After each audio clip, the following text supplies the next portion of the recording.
Spokesperson Matthew Miller, in response to a question from Press Xpress in the U.S. Department of State's regular press briefing, said, Recently, an influential advisor to Dr. Yunus, who was portrayed on U.S. soil as the mastermind behind Prime Minister Hasina's downfall, made a controversial social media post advocating for the expansion of Bangladesh territory by annexing part of India, including West Bengal, Tripura, and Assam. Such remarks could pose risk to the regional stability in South Asia. Given the individual very close to associate with Dr. Yunus, does the U.S. government view this statement with concern, and would it consider advising against such rhetoric to support peace and stability in the region? You know, I will admit I wasn't aware of that comment. I don't know anything about it other than you reading it to me now, and I'm going to follow a general rule that when I've not seen a comment and seen it in its proper context, I'm going to decline to comment on it here. Another two short question. One is about given the Bangladesh International Crimes Tribunal ban on former Prime Minister Sheikh Hasina's speeches, which appears to violate constitutional right and suppress of free speech. Your comments on that?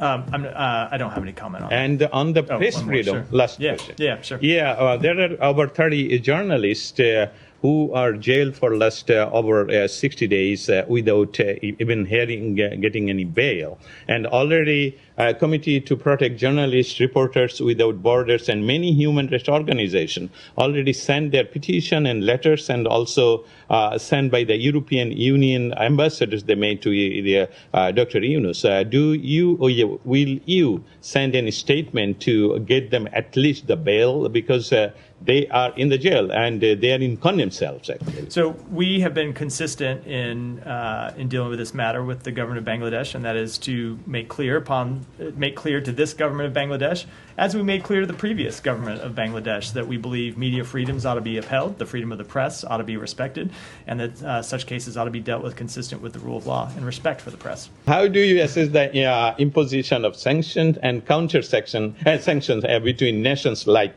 China visa restriction on U.S. personnel and U.S. visa restriction on Chinese individual in terms of their compliance with international law?